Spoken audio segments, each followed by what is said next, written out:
Olá, boa tarde. Você está agora com as notícias do Gazeta News. A polícia prendeu um suspeito de ter participado da depredação de uma concessionária de carros importados durante uma manifestação contra a Copa no último dia 19. A repórter Carla Rodeiro tem os detalhes. Boa tarde, Carla. Oi, Mariana, boa tarde. Olha, João Antônio Alves de Rosa, de 46 anos, é motorista de uma cooperativa de ônibus. Ele aparece nas imagens divulgadas pela imprensa atirando um extintor de incêndio contra o vidro da fachada da loja de carros. Bem, na casa dele, em São Mateus, onde ele foi preso, a polícia diz ter encontrado a jaqueta e o boné que ele usava durante o ataque. Ele já tinha sido preso antes por receptação de objetos roubados, também porte ilegal de arma e de drogas. Bem, ele admitiu à polícia que é adepto da tática Black Bloc e foi indiciado por associação ao crime e também dano ao patrimônio, cuja pena pode chegar até 8 anos de cadeia. Mariana. Obrigada, Carla. Integrantes do movimento Passe Livre fazem logo mais às 6 da tarde um ato público na Praça da Sé, no centro da cidade. O debate é pelo trancamento do inquérito do DEIC, aberto em outubro do ano passado, para apurar possíveis crimes cometidos durante os protestos. Segundo o MPL, a investigação que havia sido iniciada está sendo utilizada para criminalizar os atos de rua. O debate visa denunciar a escalada da repressão aos movimentos sociais e possíveis abusos por parte da polícia. E a polícia descobriu que a arma apreendida no apartamento do casal Eduardo Martins e Ieda Cristina Martins, suspeito de matar um zelador em São Paulo, é a mesma usada em um outro assassinato no Rio de Janeiro. De acordo com o confronto balístico feito na arma encontrada na residência do casal, ficou comprovado que esta é a mesma arma usada para a morte do zelador aqui em São Paulo e também do ex-marido de Ieda, no Rio de Janeiro, em 2005. Os dois estão presos com prisões temporárias expedidas pelas polícias do Rio de Janeiro e também de São Paulo. A polícia daqui ainda vai decidir sobre os indiciamentos, mas confirmou que o casal deve ser indiciado por homicídio triplamente qualificado, fraude processual, ocultação de cadáver e também posse compartilhada de arma de uso restrito, que é o silenciador usado nas duas mortes. A polícia espera concluir o caso em até 15 dias, quando já devem ter chegado os últimos laudos de sangue e também de comprovação do local do crime. Torcedores argentinos que comemoravam a classificação para quartas de final da Copa na Vila Madalena tiveram que ser dispersados pela polícia nesta madrugada. Dezenas de torcedores embriagados insistiam em permanecer na região, mesmo depois de os bares fecharem as portas. De acordo com a polícia, a ação ocorreu após os argentinos soltarem rojões. Não houve registro de depredações nem de detenções. A PM admitiu que usou granadas de efeito moral para dispersar a multidão e que alguns PMs foram agredidos com pedras e garrafas.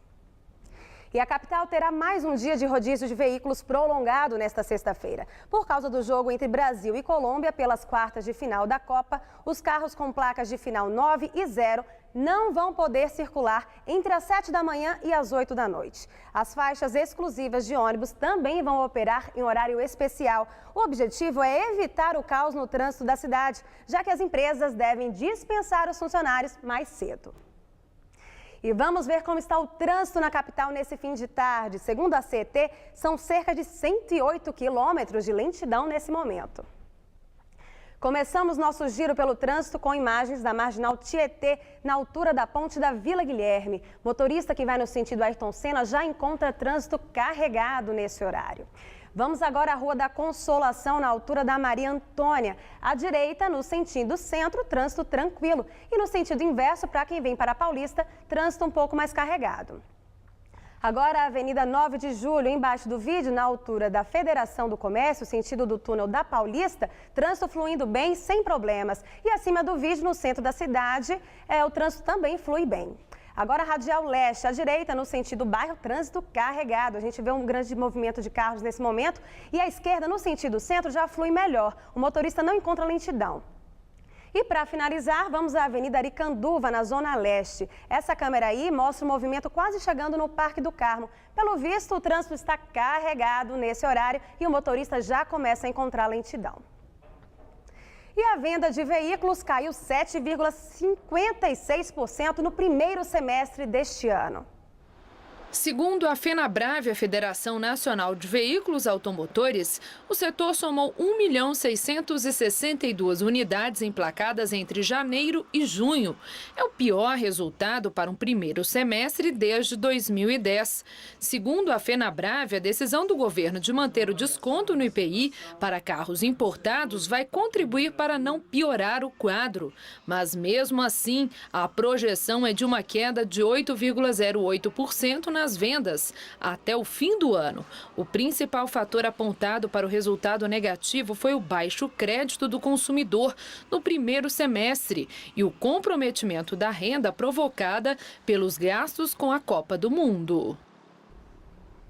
3 menores foram condenados pela morte de um dentista em São José dos Campos, interior paulista.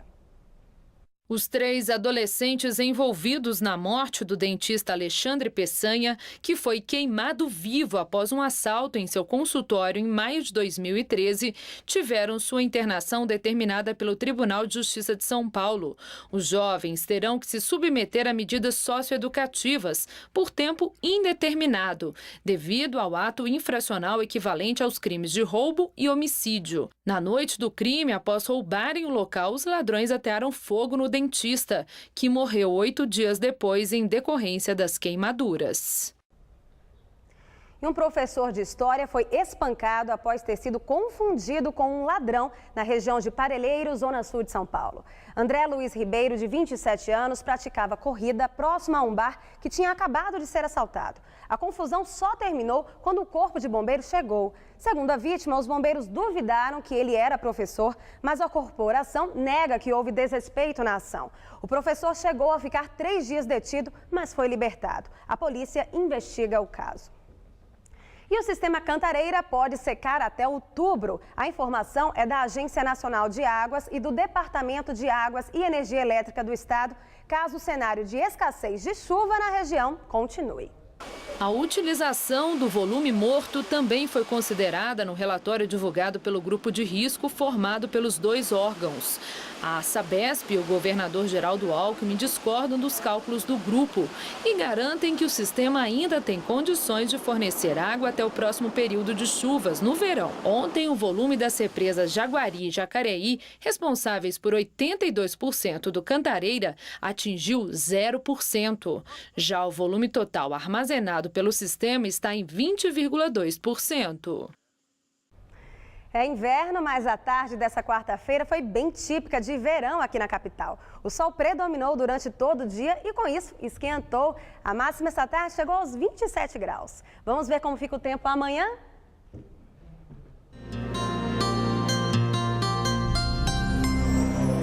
A umidade relativa do ar fica baixa em todo o estado, principalmente aqui na Grande São Paulo, e não há previsão de chuva. A explicação é que uma massa de ar seco continua predominando sobre todas as regiões. Com isso, os paulistas têm mais um dia de muito sol e tempo firme nessa quinta-feira. Ainda faz um friozinho leve de madrugada, mas durante a tarde esquenta para valer. A máxima chega aos 31 graus em Araçatuba e aos 32 em Votuporanga. Na região de Ribeirão Preto e em São José do Rio Preto, a máxima será de 30 graus. No litoral, o dia também será de sol e calor, máxima de 28 amanhã. E aqui na Grande São Paulo, poucas mudanças. E a expectativa é que esquente ainda mais nos próximos dias. Amanhã, nada de chuva, mínima de 14 e máxima de 27 graus. Na sexta, tempo aberto e temperaturas na casa dos 28. E no final de semana, a tendência é de dias quentes e ensolarados. No sábado, a máxima prevista é também de 28 graus. Nesta Copa, muitos bares aumentaram o faturamento. O crescimento médio é de 30% nos dias de jogos e pode chegar a 70% nos Jogos do Brasil. A Copa do Mundo está trazendo aspectos positivos para os bares, principalmente aqui na capital paulista e principalmente nos Jogos do Brasil, onde o aumento no faturamento chega a 100%.